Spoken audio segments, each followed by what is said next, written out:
সন্ত্রাসীদের বিরুদ্ধে তাদের শাস্তি দাবি নিয়ে দাঁড়িয়েছি। আমরা একজন মা-হারা সন্তান হারা মায়ের পক্ষে দাঁড়িয়েছি, একজন বাবা হারা এতিমের পক্ষে দাঁড়িয়েছি, একজন বিধবা নারীর পক্ষে দাঁড়িয়েছি, এই দেশে শান্তির পক্ষে দাঁড়িয়েছি। আমার ভাইরা, একজন মসজিদের ইমাম যখন অপমানিত হয় তাহলে এই দেশের মানুষ সম্মানিত হতে পারে না। আপনারা দেখেছেন শহীদ রইসুদ্দিনকে গাছের সাথে বেঁধে তার গলায় জুতার মালা পরিয়ে দেওয়া হয়েছে। আমাদের প্রশাসন দেখে না, তাকে হত্যা করা হয়েছে। প্রশাসন শুনে না, তাকে প্রহার করা হয়েছে। প্রশাসন দেখে না, সন্ত্রাসীরা যারা তাকে মেরেছে তাদেরকে প্রশাসন দেখে না। আমাদের মামলা নেয় না, মামলা নিয়েছে উল্টো যে কবরে শহীদ হয়ে কবরে গিয়েছে। কথা বলেন ঠিক না?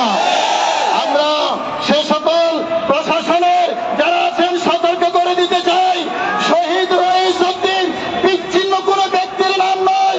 শহীদ রইসুদ্দিন ওই 5ই আগস্টের আগে রংপুরের আবু সাইদ যেমন বর্তমানে সুন্নি জনতার রইসুদ্দিন একটা আবু সাইদ। আমরা এই সকলকে নিশ্চয়ন করতে চাই। আমার ভাইরা, ওই আবু সাইদ শহীদ হওয়ার পরে পরিণতি যা হয়েছে আমরা কিন্তু ভুলে যাই নাই। প্রশাসন যদি কানে না যায়, টেকনাফ থেকে তেঁতুলিয়া পর্যন্ত যে আন্দোলন শুরু হয়েছে এই আন্দোলন বন্ধ হবে না।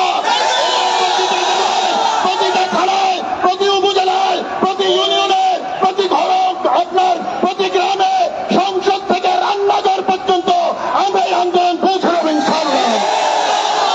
সুতরাং মামলা না নিয়ে সুন্নি জনতার সাথে প্রহসন করছেন, এই প্রহসনের পরিণতি ভালো হবে না। আমরা সতর্ক করে দিতে চাই, কয়েক ঘন্টার নোটিশে জাতীয় প্রেস ক্লাবের সামনে এত হাজার হাজার মানুষ আমরা যখন বৃহত্তর কর্মসূচি নিয়ে ডাক দেব, মনে রাখুন, শুনে রাখুন, এই রাজধানী ঢাকা অচল করে দেব।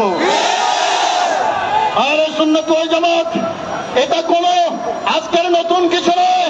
1400 বছর ধরে আহলে সুন্নাত ওয়াল জামাতের আদর্শ ছিল, আছে। বাংলাদেশে হাজার হাজার পীর মাসে একটা দরবারের মানুষ যদি ঢাকা শহরে আসে, ঢাকা শহরে গাড়ি চলাচল করার কোনো রাস্তা থাকবে না। সুতরাং সাপের লেজে পা দিয়েছেন, কিন্তু অতি তাড়াতাড়ি, অতি সত্বর রইসুদ্দিন হত্যার সুবিচার নিশ্চিত করুন। যদি সুবিচার নিশ্চিত না হয়, তার পরিণতিতে বাংলাদেশে যদি কোনো বিশেষ পরিস্থিতি তৈরি হয়, এটার জন্য আমরা দায় নেব না, সরকারকে দায় দিতে হবে।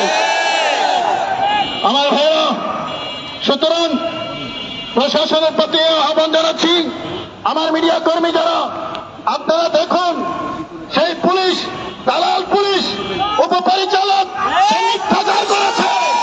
পুলিশ আমাদের জনগণের টাকায় পুলিশ বেতন নেয়।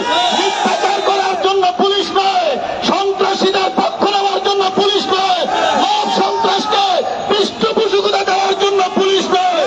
আমরা পুলিশ বাহিনীর প্রতি আহ্বান জানাচ্ছি, আপনারা সত্যের পক্ষে আসুন, ন্যায়ের পক্ষে আসুন, মজলুমের পক্ষে আসুন, জালিমের পক্ষ নেবেন না। ওই পুবাইল থানাকে নাম হলো পুবাইল থানা, কিন্তু কাজে দেখা যাচ্ছে 5ই আগস্টে যাত্রাবাড়ি থানার মতো। যাত্রাবাড়ি থানা হয়ে উঠতে আর কোন থানাকে দেওয়া হবে না। আমরা যাত্রাবাড়ি থানা চাই না, আমরা আদর্শ পুলিশ চাই, যারা জনগণের বন্ধু হবে। সন্ত্রাসীদের বন্ধু যারা, তাদের জায়গা বাংলাদেশের মাটিতে হবে না। আমার ভাইরা, আজকের এই বিশাল গণজমায়েত থেকে আমি আরেকটি বিষয়ে আমার সাংবাদিক বন্ধুদের দৃষ্টি আকর্ষণ করব। আপনারা সেই বিষয়টা আহলে সুন্নাত ওয়াল জামাতের পক্ষ থেকে আপনারা মিডিয়ায় প্রচার করবেন। নারী বিষয়ক সংস্কার কমিশন যেই রিপোর্ট দিয়েছে, আপনারা সেটা দেখেছেন। নারী বিষয়ক সংস্কার কমিশনের সেই রিপোর্ট কোরআন বিরোধী, সুন্নাহ বিরোধী, ইসলাম বিরোধী, শরীয়ত বিরোধী। সন্ত্রাসীরা রইসুদ্দিনকে হত্যা করেছে। নারী বিষয়ক এই সংস্কার কমিশন ইসলামকে হত্যা করার জন্য রিপোর্ট দিয়েছে। আমরা এটা হতে দেব না। এই নারী বিরোধী, এই নারী বিষয়ক সংস্কার কমিটির এই সুপারিশ কোরআন সুন্নাহ বিরোধী, এটা